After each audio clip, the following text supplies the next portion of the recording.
5 साल तक ये होता रहा, आप कुछ नहीं देख पाए कि हमारे भगवान को अभक्ष्य पदार्थ का भोग लगाया जा रहा है? क्यों नहीं पता चला आपको? इसका मतलब है कि आप इस बारे में ध्यान नहीं देते हो। इसलिए अब धर्माचार्य अपनी टीम बनाएंगे और जहाँ जहाँ भगवान का भोग लग रहा है वो पवित्रता से बन रहा है कि नहीं वो देखेंगे, और पवित्र वस्तुओं का उसमें उपयोग हो रहा है कि ये देखेंगे, तब भोग लगेगा और तब प्रसाद बटेगा, नहीं तो नहीं बट सकता है।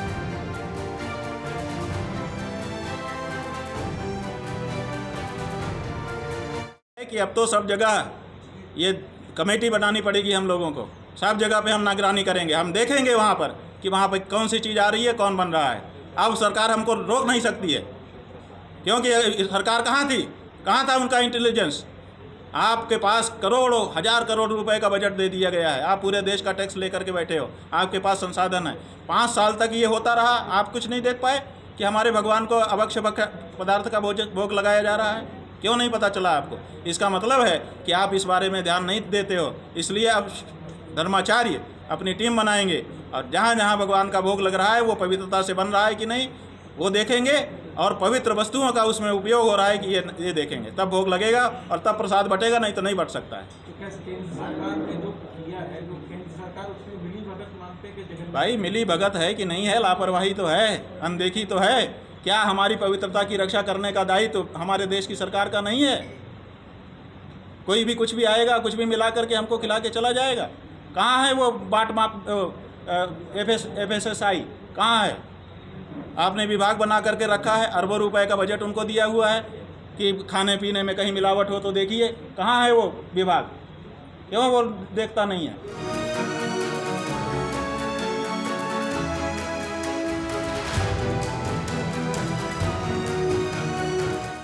रिपोर्ट मेरे हाथ में है, डॉक्टर भाटी के पास में भी रिपोर्ट है। रिपोर्ट में बड़ा खुलासा, लाड जो कि सुअर की चर्बी और साथ साथ में बीफ टैलो और फिश ऑयल, गंभीर आरोप। कैसे टेस्टिंग होती है और कैसे ये पता चलता है, शुद्धता का कैसे पता चलता है? डॉक्टर भाटी सबसे पहले तो ये जानना चाहेंगे। बिल्कुल, देखिए जब किसी भी तरह की मिलावट की हम बात करते हैं तो उसके लिए पहले कुछ बेसिक सी जांच की जाती है जिसको हम रैपिड टेस्टिंग कहते हैं।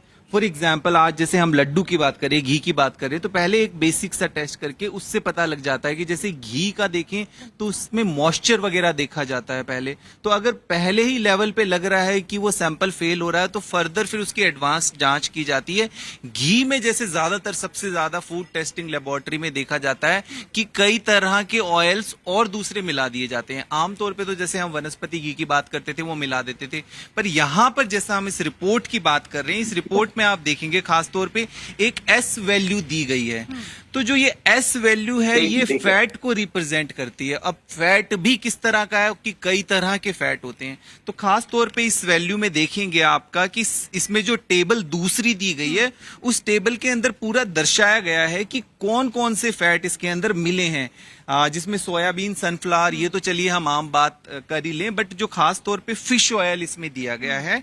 और इसके अलावा बीफ टैलो करके अगर जो दिया गया है, बीफ का जो फैट है, या फिर लार्ड, बेसिकली हम बात करते हैं पिग की, तो पिग का फैट, तो वो इसमें एक संभावना जता गई है। कितनी मात्रा में इसका उपयोग किया गया है लड्डुओं के इंग्रेडिएंट्स में? हाँ, तो देखिए पहले लेवल पे, ये सेकंड लेवल पे ये पता लग गया कि ये मिला है। अब इसकी कितनी मात्रा उसको फर्दर और डिटेल में टेस्ट किया जाता है। साक्षी जरा समीर जी से बोलिए कि अगर कोई एक्सपेरिमेंट करके दिखा सके कि किस तरीके से पता लगता है, क्या होता है, कैसे टेस्ट होता है, जरा कुछ ये बिल्कुल राकेश, ये पहली बार है यहाँ पर सारा एक्सपेरिमेंट का सामान यहाँ पर रखा है, और ये पहली बार होगा जब इस रिपोर्ट के आने के बाद किसी नेशनल टीवी चैनल पर हम इस तरीके का टेस्ट करके बताएंगे जहां पर लड्डुओं में कितनी मात्रा में इन सभी सामग्रियों का इस्तेमाल किया गया है, जो कि हम जिक्र कर रहे हैं, लार्ड और बीफ टैलो और फिश ऑयल, पता चला है। डॉक्टर भाटी, एक बार मैं चाहूंगी कि आप अपनी टीम से यहाँ पर टेस्ट करके जरूर दिखाएं कि कैसे ये टेस्टिंग होती है और कैसे पता चलता है कि क्या कुछ इंग्रेडिएंट्स है लड्डू। बिल्कुल बिल्कुल, जैसे हम बता रहे हैं कि यहाँ पर आपको एक सैंपल दिखाया जा रहा है कि बेसिक पहले हमें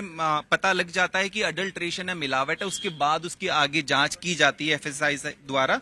तो बेसिक में जैसे अभी टेक्नीशियन वो आपको बताएंगे कि किस तरह से हम सैंपल लेते हैं, क्योंकि अभी हम घी की बात कर रहे हैं यहाँ पे, और इसका घी का इस्तेमाल लड्डू के अंदर किया जाता है।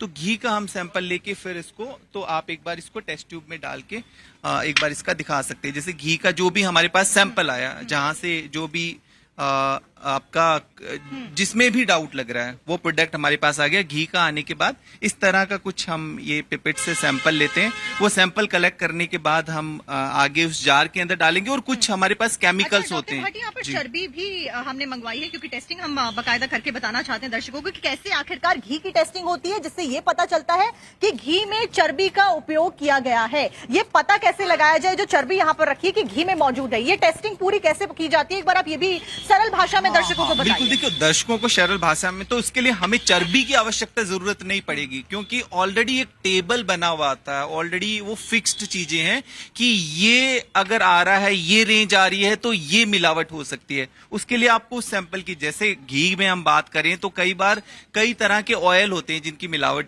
की जाती है। जैसे इसमें अगर ऑलिव ऑयल भी लिखा गया है तो ऑलिव ऑयल को वैसे हम पकाते नहीं है, उसको हम ज्यादातर टॉपिंग्स के लिए यूज करते हैं। पर अगर ऑलिव ऑयल को घी के अंदर मिला दिया गया तो कई बार वो वैसे भी उसके कई तरह के हेल्थ हार्मफुल इफेक्ट होते हैं। जैसे कि हम घी टेस्टिंग की बात करें तो बेसिक लेवल पे जैसे घी टेस्टिंग के लिए तो इस तरह से सैंपल आता है और उसको इस तरह से हमारी टेस्ट ट्यूब में, जार में उसको डाला जाता है और फर्दर कुछ हमारे केमिकल्स होते हैं, रीएजेंट्स होते हैं जो उसके अंदर दोबारा से ऐड किए जाते हैं। तो पहले लेवल पर हम देखते हैं कि कहीं वो टेस्टिंग जो आपका सैंपल है वो फेल हुआ है कि नहीं। उसके बाद उसमें फिर डिफरेंट चीजें, ऐसा नहीं है कि हम सारी चीजें एक बार में टेस्ट करेंगे जिसका डाउट हो रहा है। पर घी के अंदर आमतौर पे फैट का टेस्ट किया जाता है, किस तरह के फैट की मिलावट है। जैसे इस रिपोर्ट में भी दर्शाया गया है कि इसमें कई तरह के फैट दिखाए जा रहे हैं। तो अब जैसे इसमें ये केमिकल स्पेसिफिकली कुछ मिलाया गया और इसका कुछ कलर में चेंज आ रहा है, तो थोड़ा अगर इसका कलर में चेंज आ रहा है तो फर्स्ट लेवल पर ये इशारा कर रहा है कि इसमें अडल्ट्रेशन होने की संभावना है, तो आगे फर्दर उसको टेस्ट किया जाए। अच्छा, क्या हर लैब में इसी तरीके से टेस्टिंग की जाती है? जो शुद्धता के पैमाने डिसाइड किए जाते हैं, जो लैब्स को सर्टिफिकेशन मिलते हैं, क्या हर लैब में इसी तरीके से टेस्टिंग की जाती है? अलग अलग टेस्टिंग के प्रोसीजर्स भी होते हैं? देखिए, फूड टेस्टिंग के लिए एफएसएसआई ने कुछ लैब्स को सर्टिफाई किया गया है, जैसे कि कोविड ने आईसीएमआर टेस्ट ने सर्टिफाइड, तो ये फूड सेफ्टी एंड स्टैंडर्ड के अंदर आता है। वो कुछ लैब्स उनकी सर्टिफाइड लैब है, उन लैब में वो टेस्ट किया जाता है। पर एक बार में सारी चीजें टेस्ट नहीं होती, पहले फर्स्ट लेवल पे वो सैंपल होता है, फिर उसके बाद फर्दर उसके अंदर और बारीकी से जांच की जाती है। जैसे कि फिलहाल इसका फर्स्ट लेवल का टेस्ट हुआ होगा, जो भी आप लड्डू की बात कर रहे हैं, फिर उसके बाद उसका नेक्स्ट लेवल का टेस्ट हुआ। ज्यादातर हम लड्डू या इस तरह के सैंपल आते हैं, इसमें लोग ज्यादातर चेक करते हैं कि किसी तरह का मीठा मिला हुआ है तो वो नेचुरल मीठा है या आर्टिफिशियल मीठा है, एक तो वो चेक होता है। दूसरा फैट मिला हुआ है। अब फैट देखिए, एक तो आपके नॉर्मल फैट जो सोयाबीन ऑयल, सनफ्लावर ऑयल की बात करें, या किसी तरह का एनिमल फैट, मतलब हम वेज चीज से नॉन वेज की एक्सपेक्टेशन नहीं करते, तो वो डिपेंड करता है कि हमें क्या टेस्ट करने के लिए रिक्वेस्ट आई है।